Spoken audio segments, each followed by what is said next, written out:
另外，这个昨韩国瑜抽出着候选人的号码了后，开始有人伫面册打假消息，教民众错误的投票的方式。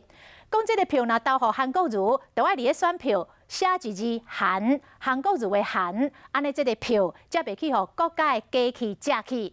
韩国瑜竞选办公室的发言人王千秋开记者会，提醒选民这是假消息。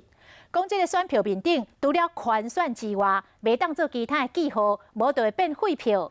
以后有选民唔通去互假消息骗去。记得一定要在选票上写一个韩字，计票才不会被国家机器做掉。大家都知道，如果真的这样写的话，是谁会被做掉？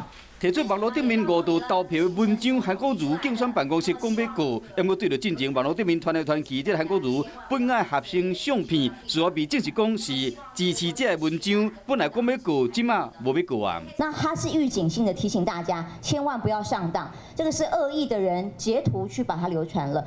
各种配民调拢无起色，韩国瑜办公室认为讲这假民调的结果已经失去参考的价值。 针对总统蔡英文上班时间有4成拢伫走强庙辅选，讲伊是强庙总统。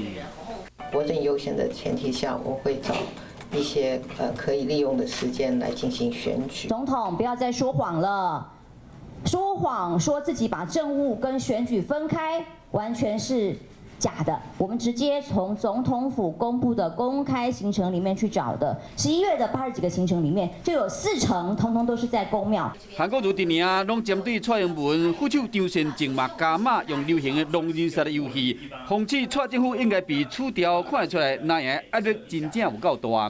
下架民进党，下架民进党。